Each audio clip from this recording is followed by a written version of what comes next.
Buenos días a todos. En primer lugar, pedirles disculpas por este retraso que ha sido debido a razones de índole técnica y, en segundo lugar, agradecerles que comparezcan o que asistan a esta comparecencia que tiene por objeto tres cosas. La primera, analizar de una manera sucinta la evolución de la pandemia y la situación de la misma en nuestra ciudad. En segundo lugar, darles cuenta del decreto que se publicará hoy, a través del que se da continuidad a las restricciones y las limitaciones que hemos venido estableciendo al amparo del Real Decreto por el que se declaraba el estado de alarma y que introduce una modificación respecto del anterior, una modificación que podemos considerar de no muy importante desde el punto de vista de su intensidad y que hace referencia al toque de queda nocturno, que, como saben, ahora está establecido entre las 10 de la noche y las 7 de la mañana, y a partir de ahora lo estará entre las 11 de la noche y las 6 de la mañana. Esa es la modificación, y el plazo de vigencia de este decreto, que, como digo, se publicará hoy, es hasta el próximo día 20 del corriente mes de diciembre. Y la tercera razón, el tercer motivo de esta comparecencia, es atender a las preguntas que quieran realizarme. No obstante, como siempre hago cada vez que comparezco ante ustedes para hablar de la pandemia, mi primer mensaje, en nombre de todos los ceutíes, tiene que ser un mensaje de condolencia, de pésame y de apoyo a las familias y a los amigos de las 57 víctimas mortales que se ha cobrado el COVID en nuestra ciudad. Y también un mensaje de ánimo a los enfermos que están padeciendo este virus en el hospital o en su domicilio. Entrando en el objeto de la comparecencia, como les decía, en primer lugar voy a hablar de la evolución y la situación de la pandemia, y me van a permitir que al respecto aporte algunos datos.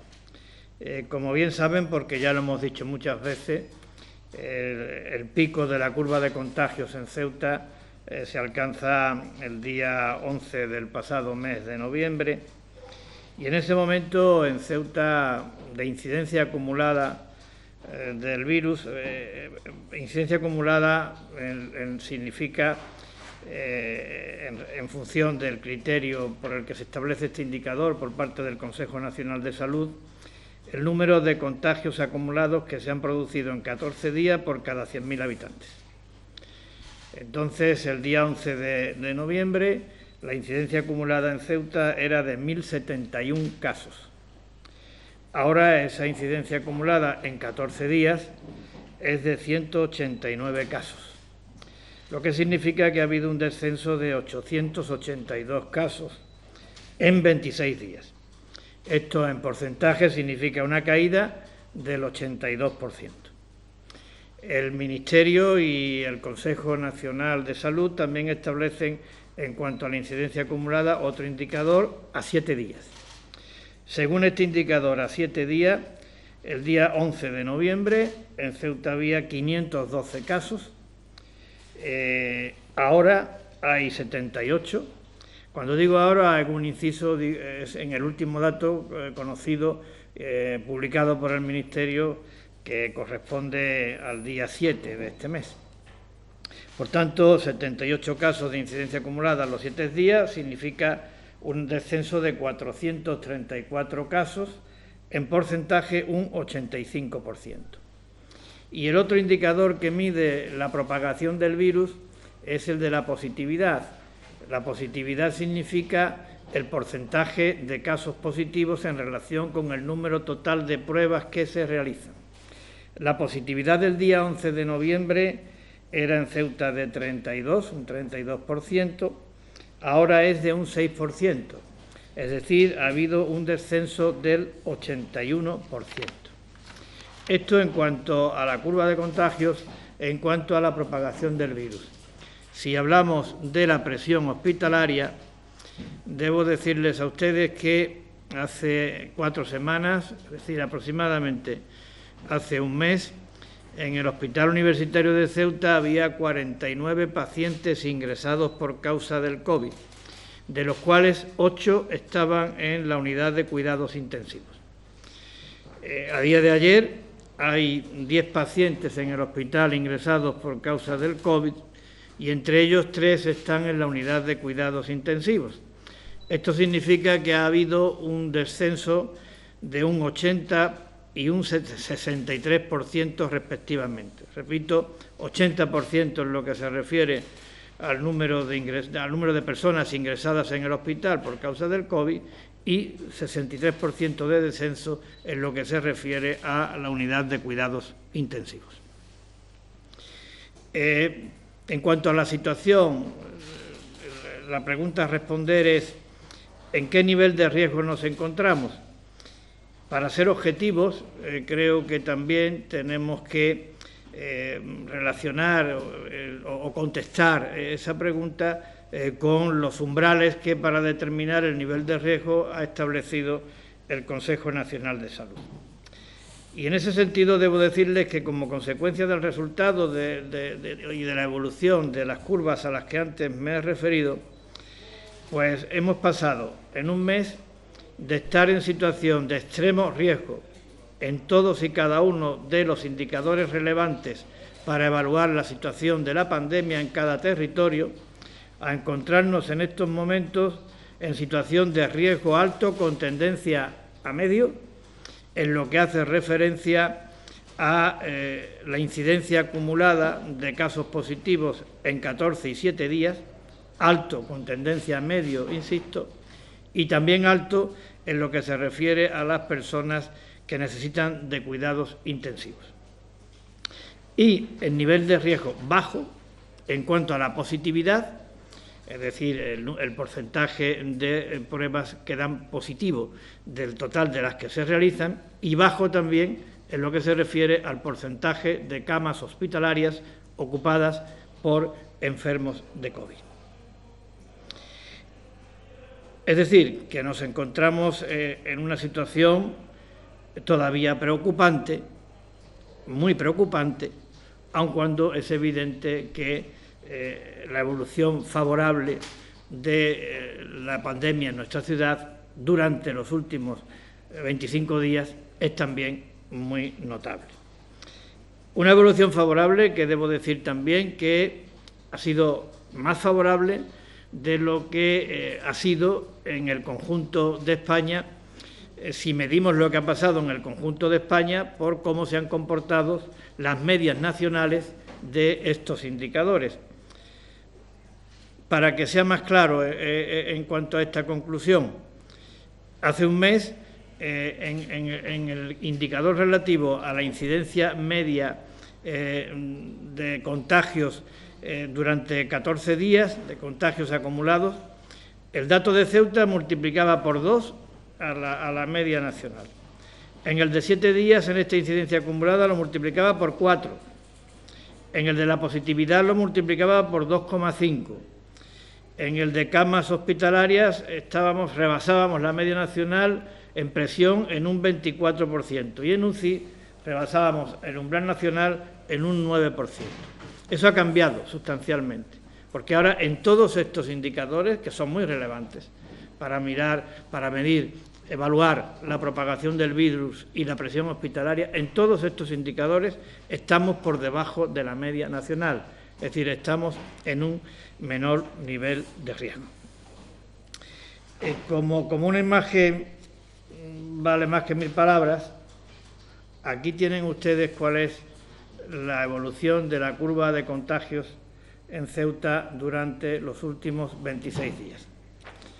No sé si se verá bien porque no sé si es muy grande, pero bueno, este es el pico de contagios. Esto era el 11 de noviembre, según datos publicados por el Ministerio.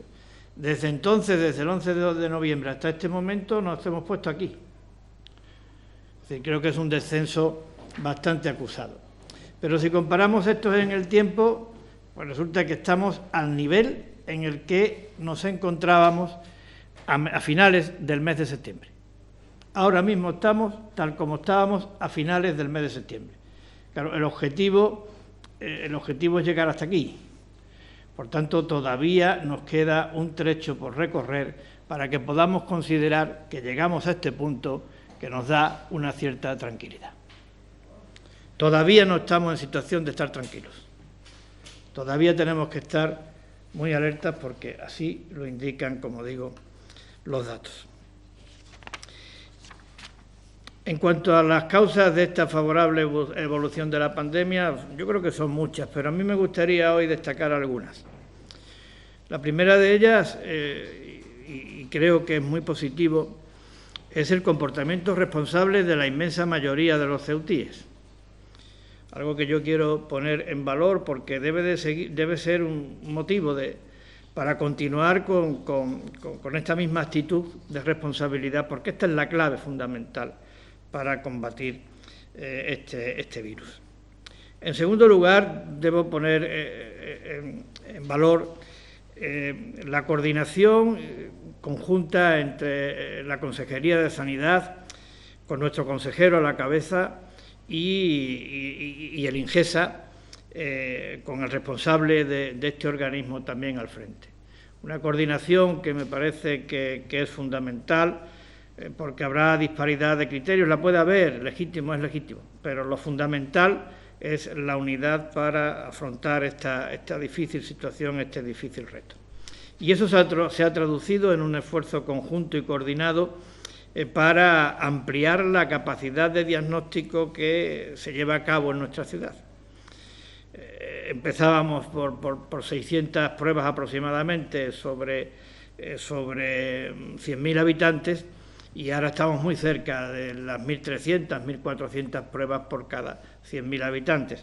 Por tanto, en corto espacio de tiempo se ha realizado un esfuerzo muy grande. En el caso de la ciudad, particularmente a través de la implantación del punto COVID, que ha sido una acción coordinada entre distintas consejerías y que lleva 16 días trabajando, pero en estos 16 días se han practicado 1.876 pruebas, es decir, a una media diaria de 90 pruebas al día. Esto significa que prácticamente la mitad de todas las pruebas que se realizan en Ceuta, un poco más de la mitad, se llevan a cabo a través del punto COVID, in situ, allí en la parcela de embolsamiento o a domicilio. Y con un nivel de positividad de alguna manera alentador, esperanzador, porque está en el 4%. De todas las pruebas que se realizan, de estas 1.876, el 4% son las que dan positivo. Y también quiero decir otra cosa, que acuden todas las personas que se citan. Cuando digo todas, me estoy refiriendo al dato estadístico que me permite asegurar todas, no son todas evidentemente, pero superan el 90%. Y cuando se supera el 90%, pues esto permite decir que son todas. También creo que ha sido una causa que ha influido de manera positiva en esta favorable evolución de la pandemia, la incorporación de los test de antígenos como elemento, como factor de diagnóstico. ¿Y por qué? Porque el test de antígeno acorta de una manera muy notable el tiempo que media entre que se realiza la prueba y que se obtiene el resultado. Y cuanto menos tiempo haya entre que se realiza la prueba y se obtiene el resultado, mejor puede ser la respuesta, tanto desde el punto de vista preventivo como desde el punto de vista asistencial. También me parece que ha sido muy positivo, yo diría que determinante, el excelente trabajo, un trabajo comprometido y profesional que está llevando a cabo el personal del INGESA, el personal de la Consejería de Sanidad, el personal del área de emergencias de la ciudad y el personal de las residencias de mayores. La relación no es exhaustiva, pero creo que este personal merece ser destacado. Por mi parte, en el caso del personal de las residencias de mayores, pues su trabajo ha permitido que en estos momentos no exista ningún caso positivo en ninguna de las 3 residencias de Ceuta. También tengo que agradecer y reconocer el cualificado asesoramiento que para la toma de decisiones estamos recibiendo por parte del Comité Técnico que asiste y asesora a la ciudad, un equipo humano formado por profesionales de acreditada solvencia e independencia. Y, por supuesto, en esta favorable evolución de la pandemia en nuestra ciudad, la eficacia de las medidas que se han tomado tanto por la Consejería de Sanidad como las que se han llevado a cabo al amparo del Real Decreto por el que se decretó el estado de alarma. Ya saben ustedes, las restricciones a la entrada y salida de Ceuta, el toque de queda nocturno, la limitación del número de personas que puedan reunirse y la limitación del aforo en los lugares de culto. En eso consiste el Real Decreto de alarma.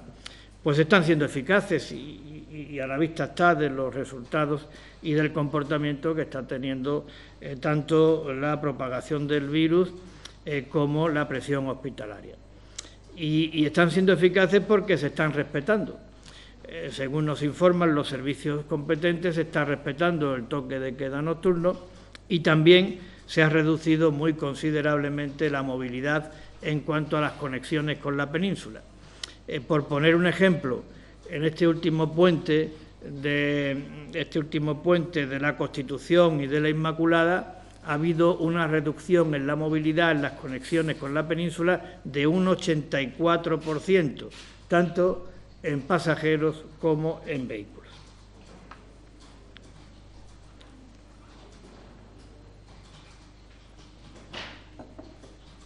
Siendo un hecho que está evolucionando de manera favorable la propagación del virus y la presión hospitalaria en nuestra ciudad, lo aconsejable, lo prudente es no levantar las restricciones y las limitaciones, ni siquiera relajarlas de una manera significativa o drástica. Como decía antes, seguimos teniendo motivos para estar preocupados y también tenemos razones para pensar que lo que se está haciendo bien, aun cuando es evidente que también supone mucho sacrificio y también supone grave daño para una parte importante de nuestro tejido productivo. Pero somos conscientes de que debe de primar la salud y la vida de las personas. Y creemos que no podemos relajar de manera sustancial las medidas ni levantar las restricciones por tres razones fundamentalmente. La primera ya la he dicho, porque todavía estamos en situación de elevado riesgo. La segunda, porque a partir de ahora va a ser difícil seguir manteniendo el ritmo de caída en la curva de contagios. Ojalá y se consiga, pero va a ser difícil.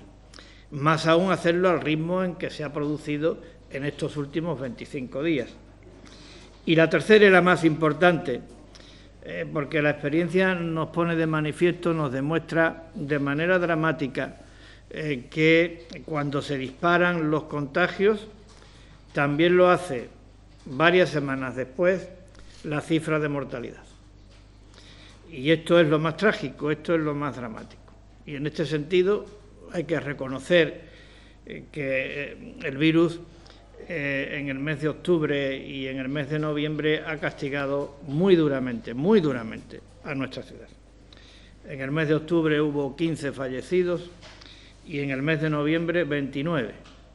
En total 44. Esto significa que en 2 meses se han producido un número de fallecimientos que equivale al 80% de los fallecimientos producidos durante toda la pandemia. Por tanto, no podemos olvidar que cuando se disparan los contagios, varias semanas después, insisto, se dispara la mortalidad. Por eso tenemos que seguir manteniendo las medidas.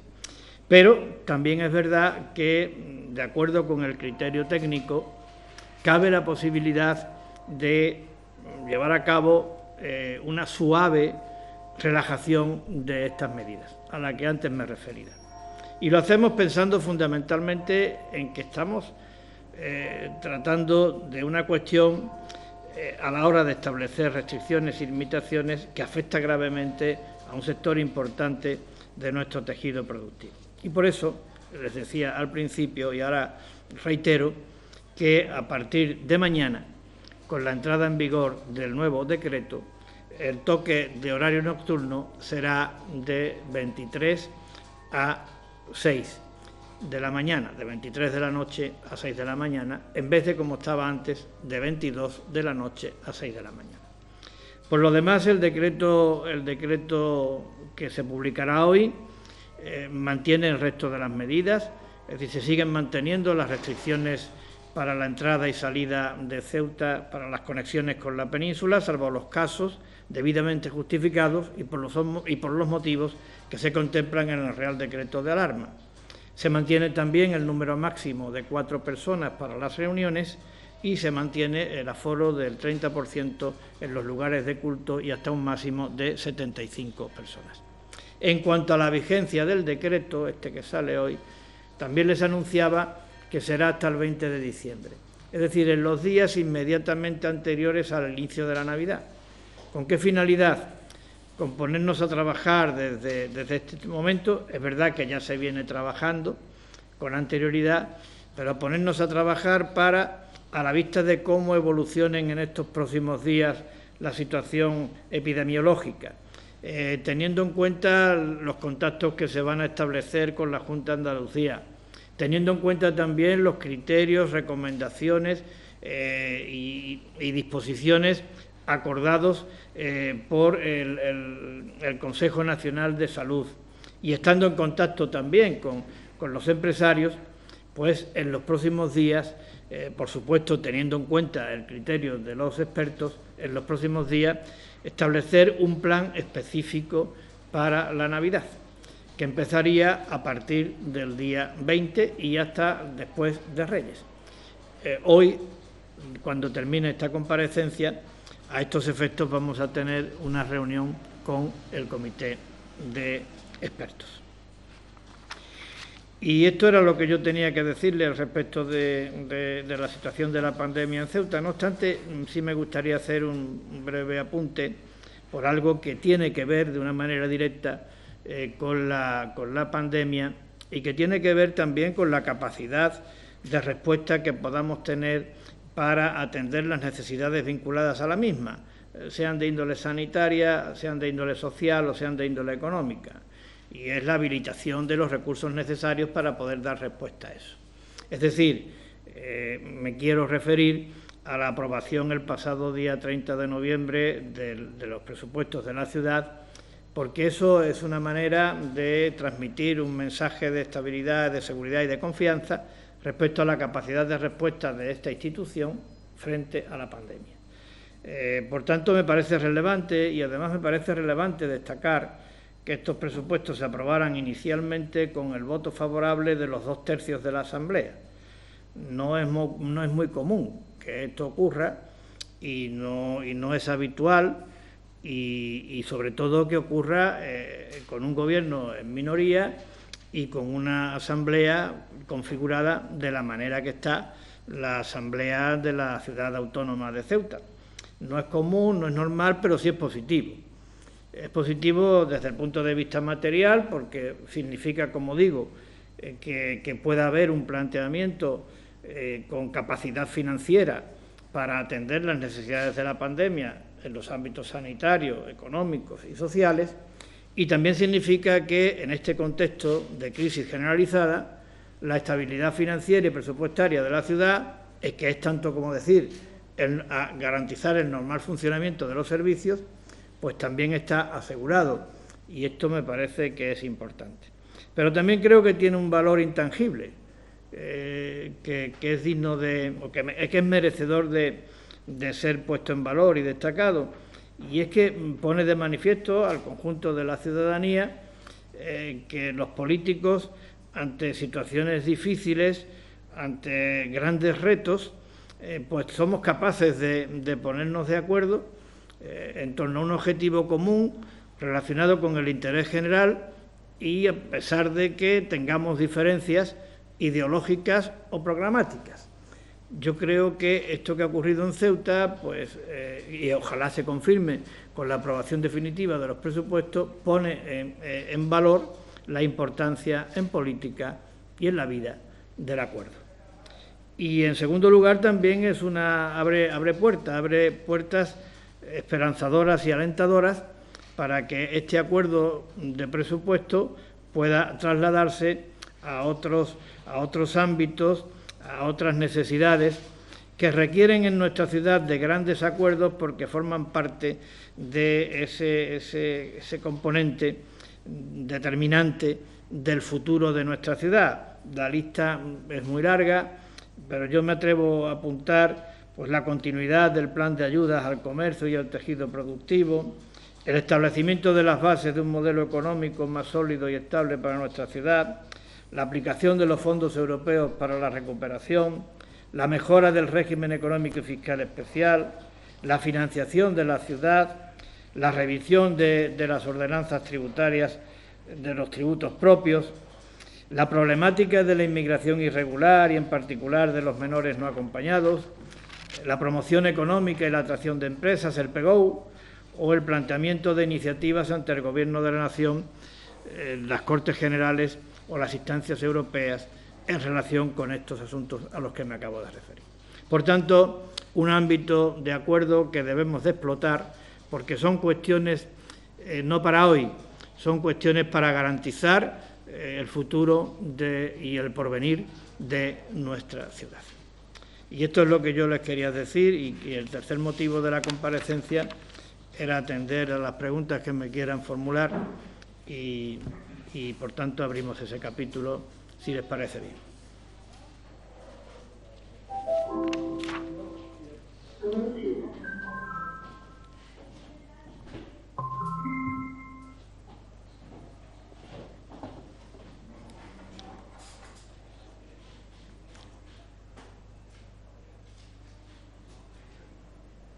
Buenos días, presidente. Gonzalo Testa, para Ceuta al Día. En el debate inicial de presupuestos, el portavoz de Vox le acusó, entre otras muchas cosas, de mentir y no ser de fiar. Literalmente, lo que usted alegó hace 12 meses para romper con el PSOE. Querría saber si hoy se arrepiente de haberse apoyado en la extrema derecha y cuáles han sido exactamente las líneas rojas que no ha aceptado traspasar ahora. ¿Qué le ha hecho decir basta tras haber aceptado otras exigencias similares? Y en relación con los socialistas, ¿qué le hace pensar que ahora va a salir bien lo que no funcionó en 2019, que ha cambiado? Gracias. Muchas gracias. Pues mire, yo creo que arrepentirme, creo que no tengo motivos para el arrepentimiento. De cualquier manera, es legítimo el que haya opiniones en sentido contrario, es decir, que haya opiniones que consideren que tengo motivos para arrepentirme, como usted dice. O también creo que es legítimo lo que planteó el Grupo Vox en la última sesión plenaria, en la de aprobación de presupuestos, en cuanto a que solicitaba mi dimisión. Mire, yo creo que anuncié cuando tomé posesión del cargo que mi empeño estaría en trabajar al servicio de la estabilidad de Ceuta. Y creo que eso, sinceramente, lo venimos consiguiendo. Es decir, que en todo, a pesar de ser un gobierno en minoría y a pesar de habernos enfrentado a una crisis de extraordinaria envergadura, primero por la crisis comercial de la frontera, después por la crisis del COVID, esta Administración no ha dejado de funcionar, esta Administración no ha dejado de dar respuesta a las necesidades de los ciudadanos y de estas crisis a las que me refiero, y no se han descompuesto los servicios y no hemos entrado en una situación de inestabilidad financiera y presupuestaria que pusiera en riesgo el cumplimiento de nuestras obligaciones. Esto es minoría, En minoría se han aprobado expedientes de modificación de crédito prácticamente por unanimidad y en minoría se han aprobado los presupuestos con el voto favorable de los 2/3. Por tanto, creo que el primer objetivo de procurar la estabilidad se está consiguiendo, aun cuando, como digo, es legítimo que haya personas que piensen que tengo motivos para arrepentirme. Creo que no los tengo. En segundo lugar, en cuanto al planteamiento de Vox y de lo que cedimos y no cedimos, pues mire usted, yo lo que le quiero decir al respecto es que en relación con los presupuestos del año pasado, pues Vox no fue tan categórico respecto del planteamiento de líneas rojas que ha establecido este año. Nosotros queríamos unos presupuestos que contaran con el mayor respaldo posible de la Asamblea, y esto se ha conseguido, pero nosotros no podíamos aceptar las líneas rojas planteadas por Vox. Y eso también creo que se corresponde con un planteamiento de coherencia que hemos venido manteniendo desde siempre. Y que resumo y que concreto en lo que sigue. Mire usted, Vox creo que el planteamiento que hacía respecto de sus líneas rojas afectaban a fundamentos y a principios que el Partido Popular ha defendido desde siempre, y más concretamente a que nosotros creemos firmemente en la Ceuta de las 4 culturas.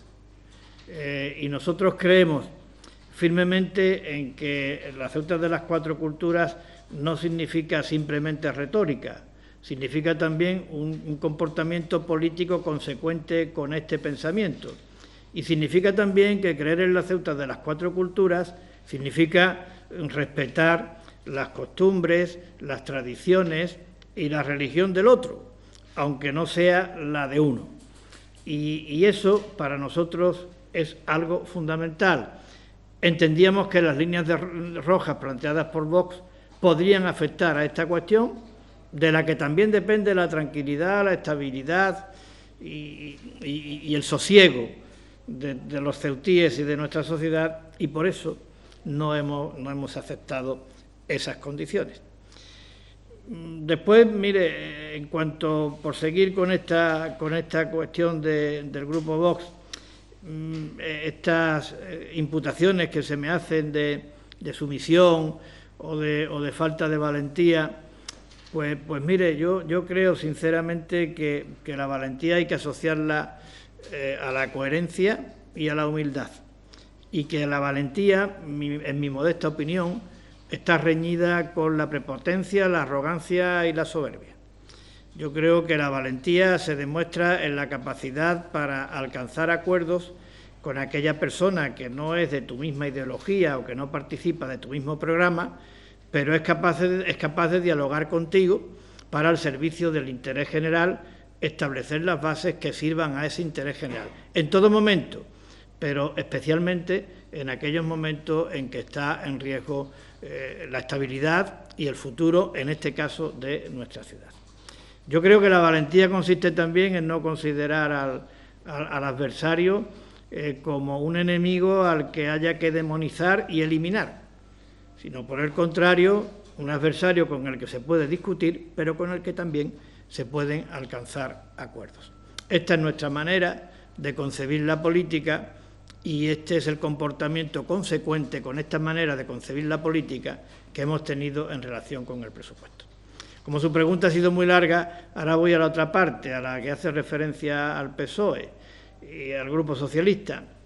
El otro día reconocí públicamente el gesto de responsabilidad que ha tenido el Grupo Socialista y, en particular, el secretario general de este partido a la hora de apoyar el presupuesto a cambio de ninguna contraprestación en cuanto a área de poder o de responsabilidad, simplemente en el ámbito del presupuesto. Me parece que es un gesto al servicio del interés general de Ceuta, de la estabilidad de Ceuta, del futuro de Ceuta, que debe ser valorado positivamente. Lo hice en la última comparecencia y lo vuelvo a hacer hoy. Y es verdad que esto ya lo hemos vivido. Digo, hemos vivido un entendimiento con el PSOE para garantizar la estabilidad. Y es verdad que no salió bien. Y es verdad que tendremos que aprender de los errores que entonces pudimos cometer.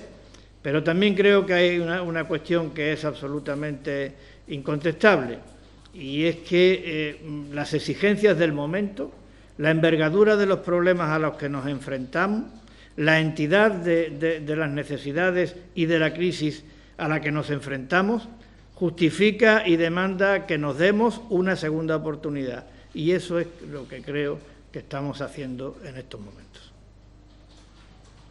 Muy buenos días, presidente. Marta, de Onda Cero. En Ceuta, el día 24 y el día 31, normalmente al mediodía la gente sale a la calle a celebrar, muchísima gente por las calles de Ceuta. ¿Se va a hacer algo especial este año para que en esos días concretos, el día 24 al mediodía y el día 31 al mediodía, no se concentre tanta gente en las calles de la ciudad?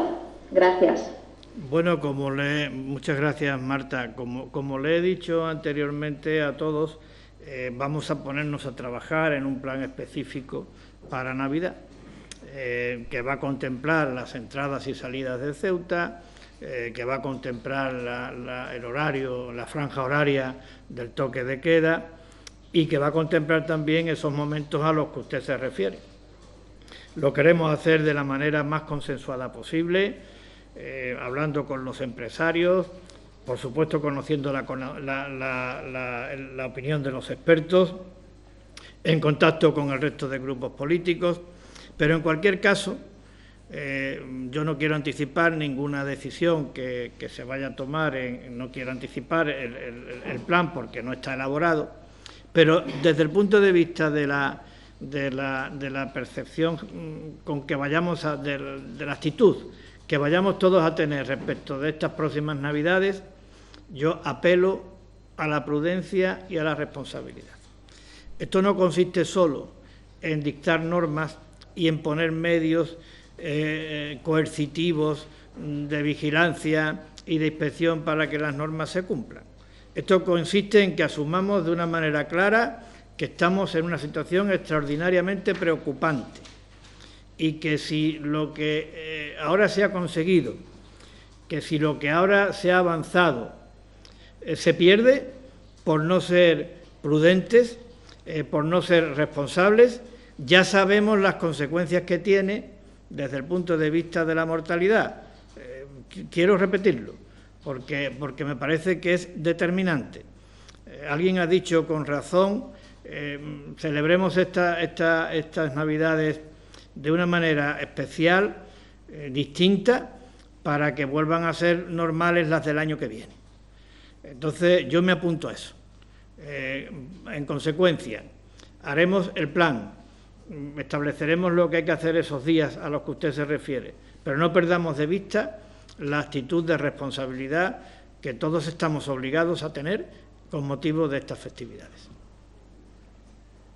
Buenos días, Gonzalo Testa, para Ceuta al Día. Me gustaría preguntarle por la situación de los menores extranjeros no acompañados en Piniers, después del último temporal, la intervención de los bomberos.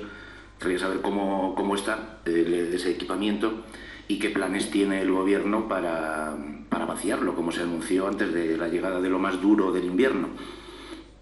También querría conocer cuál es el estado de la esperanza, es decir, qué capacidad tiene, qué obras se pueden hacer o cuál es el plan. Y más a largo plazo hemos conocido muchas soluciones provisionales, desde San Antonio, La Esperanza, Piniers, y en el plan de inversiones no hay ni un solo euro para construir el famoso centro de menores nuevo. Quería saber por qué y si va a haber una inversión a corto o medio plazo. Gracias. Bueno, yo necesitaría dedicarle mucho tiempo, señor Testa, a la contestación de la pregunta que usted me hace, porque es un planteamiento global respecto de el asunto, el fenómeno y la problemática de los menores extranjeros no acompañados.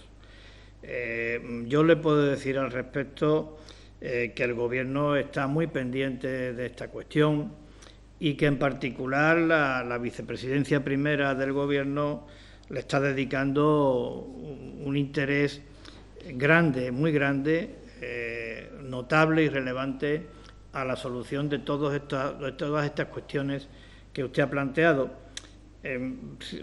con la intención de sintetizar mi contestación y de no alargarla demasiado, le puedo decir que gracias a este esfuerzo realizado se consiguió en plena pandemia eliminar la situación de hacinamiento que se vivía en el Centro de la Esperanza, a base de un esfuerzo muy notable por parte de esta Administración, en gran medida apoyado también con los recursos que recibimos en el ámbito del Fondo COVID por parte del Gobierno de la Nación. Pero una parte importante de esos recursos y un gran esfuerzo personal ha ido destinado a resolver esa problemática dura que teníamos y de enorme riesgo desde el punto de vista de la pandemia con el hacinamiento de la Esperanza.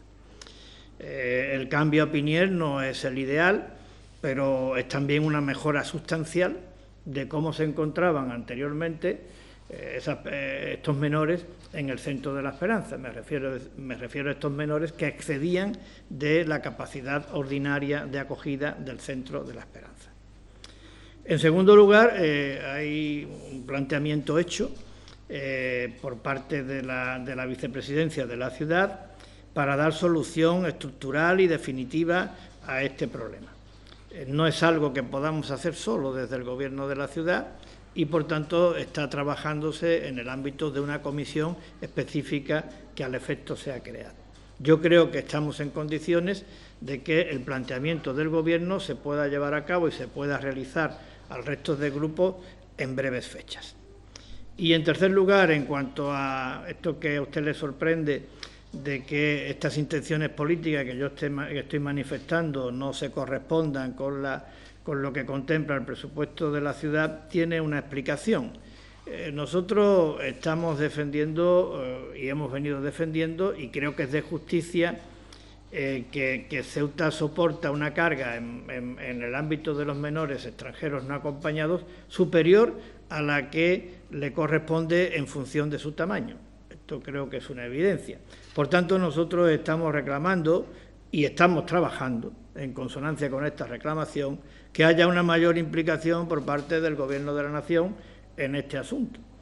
Y hay conversaciones, como digo, en ese sentido. Por tanto, esperamos que la solución definitiva, que desde el punto de vista de las infraestructuras se vaya a dar a esta cuestión, esté cofinanciada o financiada por parte de la Administración General del Estado.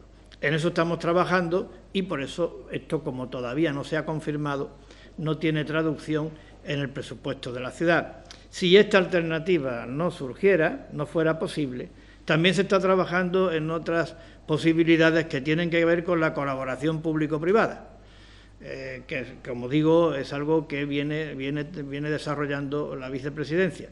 Si es colaboración público-privada, tampoco tiene por qué tener reflejo en el presupuesto de la ciudad. En consecuencia, lo que quiero decir es que no se puede concluir que, como no está en el presupuesto de la ciudad, los planteamientos que está haciendo el Gobierno de la ciudad son humo en relación con esta problemática. No es verdad. No están en el presupuesto de la ciudad porque las herramientas de financiación en las que se está pensando pues no se corresponden con lo que tiene que recoger el presupuesto de la ciudad. Sí, presidente, buenos días. Al hilo de esta cuestión que le ha preguntado el compañero de Ceuta al día, él planteaba que antes de que llegara lo más duro del invierno se buscaría una solución para los chicos que están en Piniers. Nos encontramos ya en pleno mes de diciembre, los últimos días han sido bastante fresquitos a partir del temporal. No sé si se va a habilitar este invierno una solución para que los menores que se encuentran en Piniers no sigan allí, o si ya habrá que esperar a más adelante. Gracias. La Vicepresidencia y consejera de Presidencia de la ciudad está trabajando en que se pueda dar una solución lo antes posible a esta precariedad a la que usted se está refiriendo. Hola, buenos días. ¿Sí? Buenos días. No sé si es un poco prematuro, pero ¿existe ya algún plan o diseño de plan para la logística que habrá que desplegar cuando comience la campaña de vacunación, que según el Gobierno puede ser en los primeros meses del año que viene? Lo digo también por esto de que una vacuna exige un sistema de refrigeración especial No sé si Ceuta cuenta con esa infraestructura. Sí, en estos momentos los servicios técnicos, tanto del Ministerio como de la Consejería de Sanidad, nos indican que en Ceuta no habrá ningún problema para llevar a cabo la vacunación conforme al protocolo que el Gobierno de la Nación establezca para toda España y que creo que se va a centrar fundamentalmente en los centros de salud como lugares para la realización de este procedimiento de vacunación, con arreglo a los bloques de colectivos diana que también se van a establecer en función de los niveles de riesgo de contraer la enfermedad. Ceuta no se va a quedar al margen de la planificación que se lleve a cabo para toda España en materia de vacunación, por razón de no disponer en Ceuta de las infraestructuras adecuadas. Buenos días. Buenos días. En la primera ola se demostró que el cierre de las comunicaciones con la península fue efectiva. Ahora parece que es uno de los factores que, de alguna forma, pues evidencia que los datos también caen, ¿no? ¿Será uno de los elementos que se mantenga en ese plan previsto para las Navidades? Bueno, yo no puedo, señor Mendoza, anticipar el plan, pero es cierto que el Consejo Nacional de Salud ha establecido claramente que las restricciones a la entrada y salida de las distintas comunidades y ciudades con estatutos de autonomía hay que mantenerlas de manera obligatoria en el periodo comprendido, me parece que es desde el 23 de diciembre hasta el 6 de enero. Es decir, en ese periodo todas las comunidades y ciudades con estatutos de autonomía tienen que tener restringidas la entrada y salida de sus respectivos territorios. Por tanto, eso no es discrecional, es una obligación emanada del Consejo Interterritorial del Sistema Nacional de Salud. Lo que nos da margen es para establecer que eso sea durante todos los días del periodo de tiempo al que me he referido, del 23 al 6, o que sean en días específicos. Esto, cada comunidad, cada ciudad autónoma tiene capacidad para establecer, digamos que, unos ciertos motivos de relajación en esas medidas para atender, según dijo el Consejo, a los familiares y a los allegados. Es decir, para atender la posibilidad de salir o entrar en cada territorio por razón de celebrar las Navidades con familiares o allegados. Esta es la posibilidad que tenemos. A los motivos ya establecidos con carácter general en el decreto de alarma, que básicamente son por razones laborales o por razones sanitarias, se incorpora uno más, que es la de celebrar las Navidades. La filosofía que transmitió el acuerdo, o que transmite, perdón, el acuerdo del Consejo, y lo que yo le vi al ministro, yo estoy de acuerdo, quiero decir, en el sentido de que la idea es que no haya movilidad y la idea es que se permita la movilidad al mismo tiempo, pero que se actúe de manera responsable. Es decir, que no se impida que un padre pueda celebrar con los hijos la Navidad o que unos hermanos se puedan juntar por Navidad, que no se impida eso, que a la hora de celebrar las correspondientes reuniones se tengan en cuenta los límites del número de personas que pueden estar, que me parece que es de 10, y que eso se respete y que la responsabilidad individual sea la que se imponga. Ahora va a depender esto mucho de la responsabilidad individual de cada uno a la hora de aplicar la medida. Pero, señor Mendoza, esto lo resolveremos en ese futuro decreto que tiene que entrar en vigor a partir del día 20 de diciembre, pero que para que todo el mundo se haga sus planes, procuraremos tenerlo elaborado y las medidas que vaya a recoger divulgadas antes de que llegue el 20 de diciembre. Porque también es verdad que las familias y las personas pues tienen que hacer sus planes. Sí, bueno, quisiera preguntarle también con respecto al presupuesto y con respecto a posibles acuerdos de cara al futuro, si usted entiende o al menos abre la mano a que esos acuerdos duren hasta final de legislatura.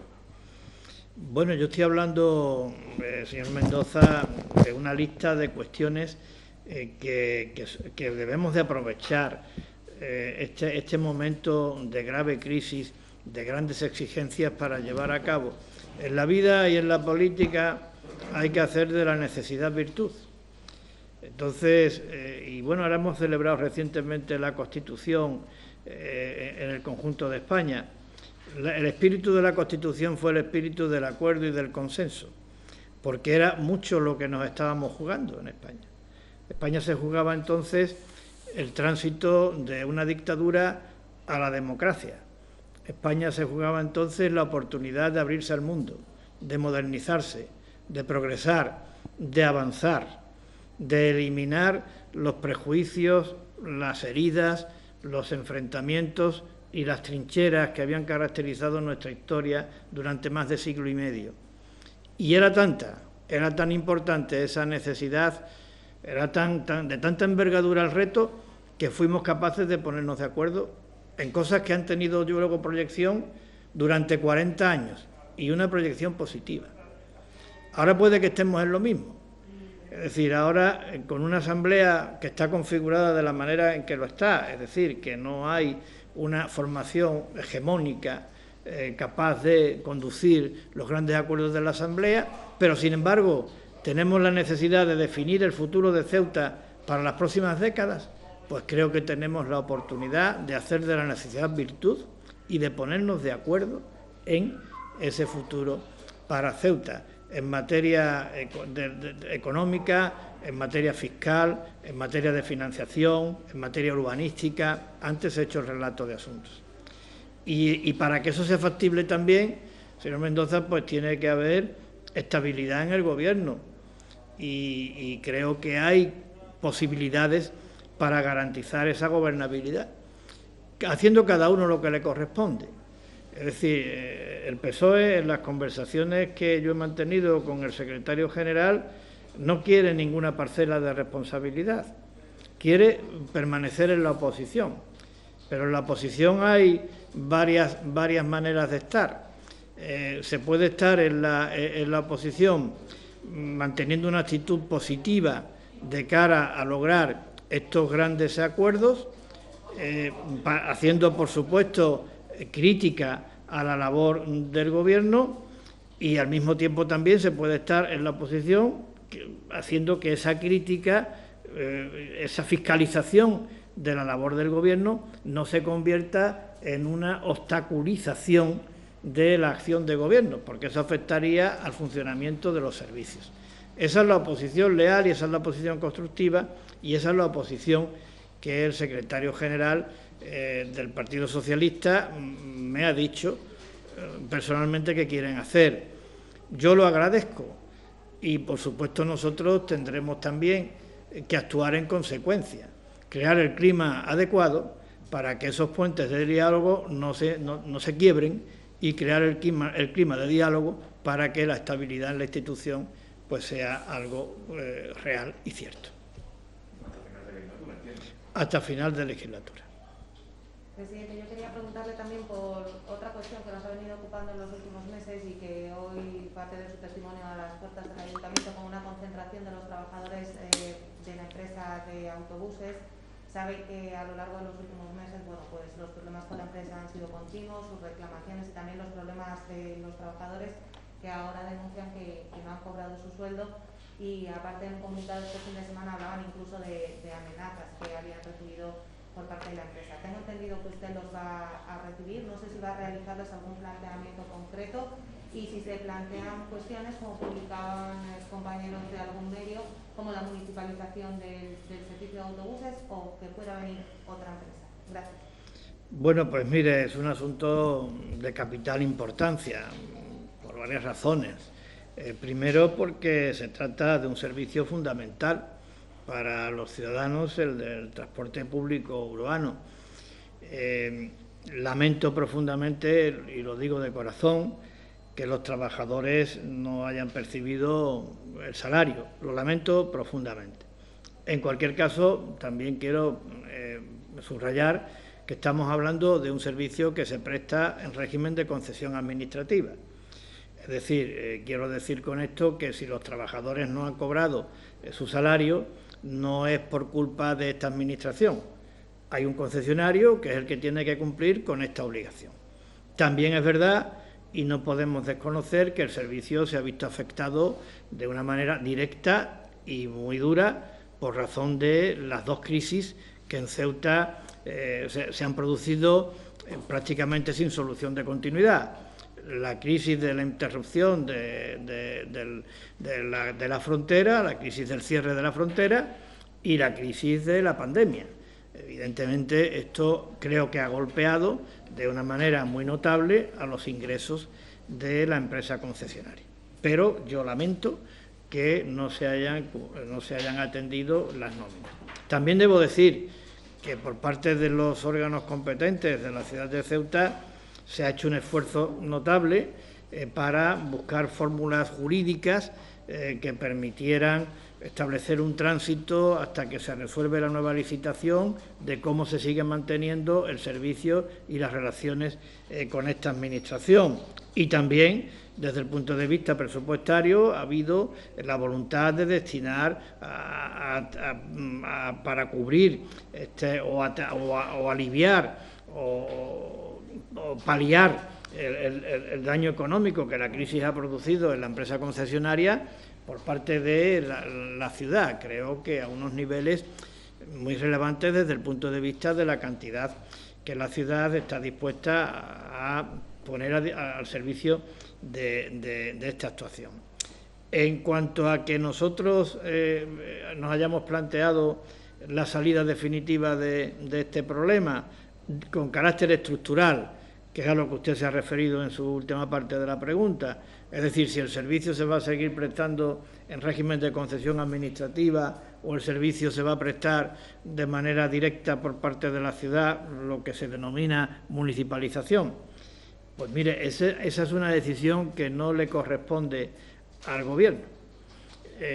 La forma de determinar cómo se presta un servicio determinado, pues resulta que es competencia de la Asamblea.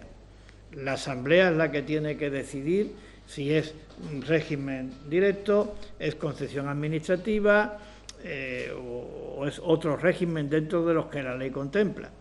Nosotros lo que tendremos que hacer es recabar la información necesaria, tanto desde el punto de vista jurídico, a lo que yo me he referido de una manera superficial en la contestación a su pregunta, como desde el punto de vista económico, saber qué consecuencias económicas tendría para la ciudad estas distintas fórmulas de prestar el servicio y también incluso cómo repercutiría desde el punto de vista de los derechos de los trabajadores, porque esto lo digo simplemente de pasada, ¿no?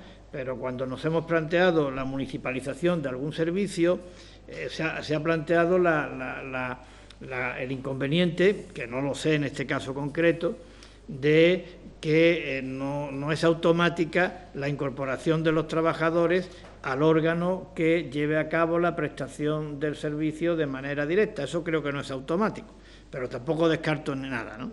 Quiero decir, es competencia de la Asamblea. Nosotros vamos a recabar la información correspondiente desde el punto de vista jurídico, desde el punto de vista económico, y vamos a someter el asunto a la comisión informativa correspondiente para que los distintos grupos de la Asamblea se manifiesten al respecto y podamos adoptar una decisión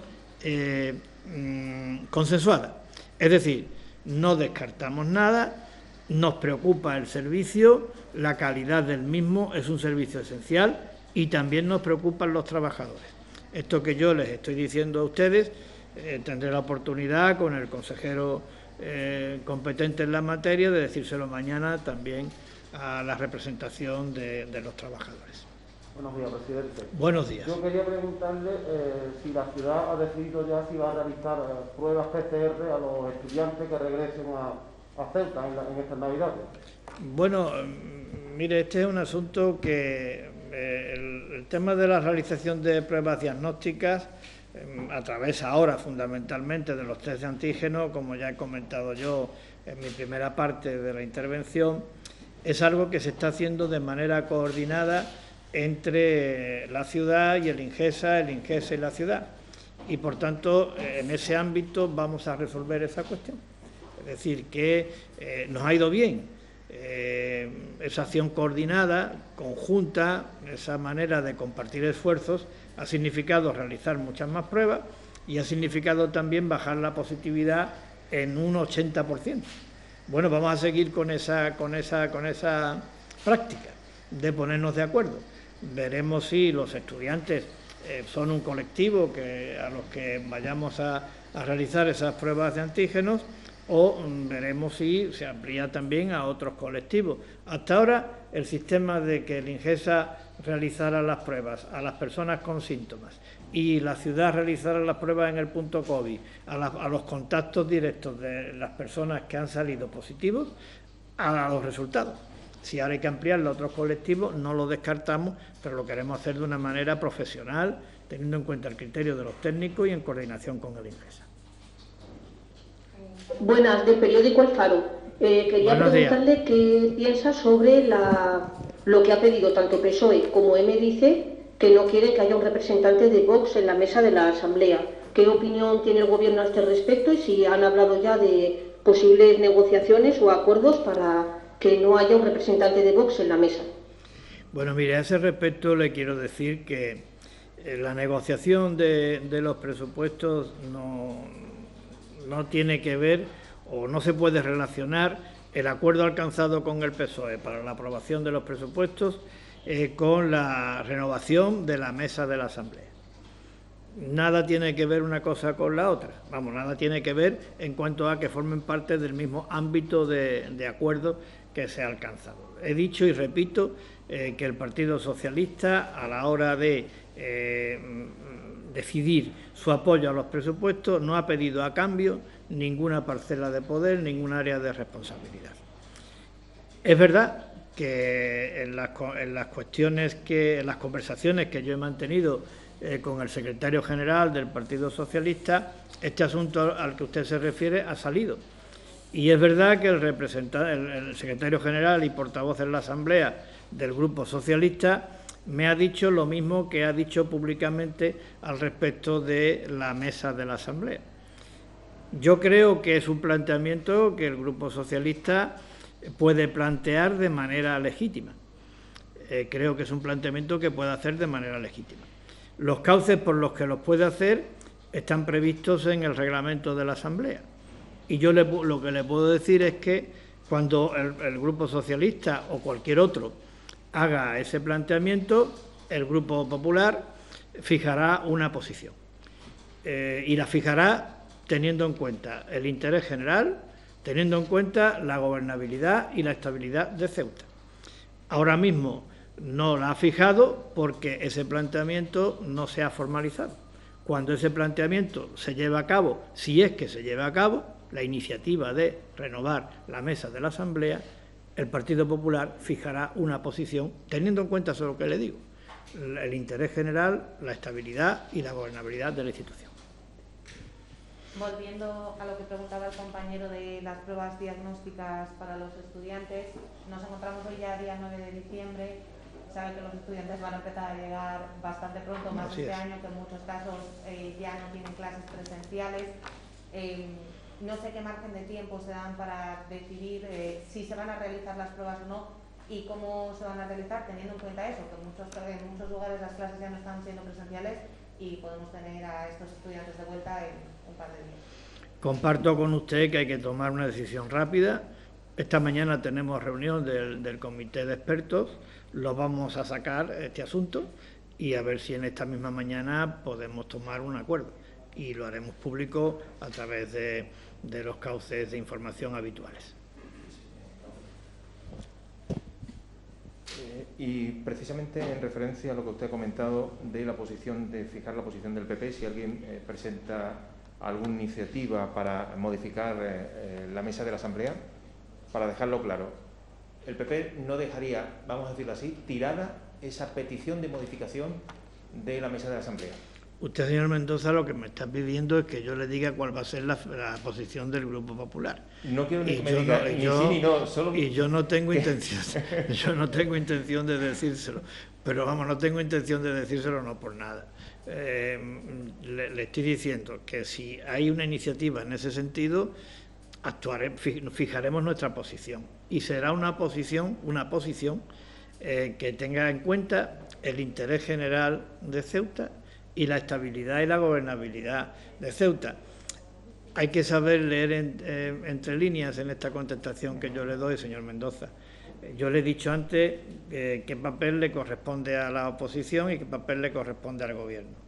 Y le he dicho antes que a la oposición le corresponde, desde mi punto de vista, un papel constructivo de fiscalización, de crítica, de voluntad para alcanzar acuerdos y también de voluntad de permitir la gobernabilidad.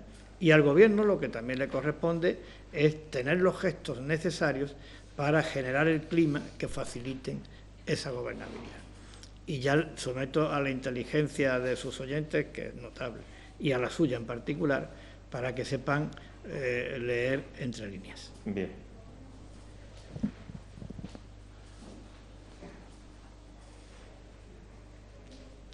Bueno, pues muchísimas gracias a todos.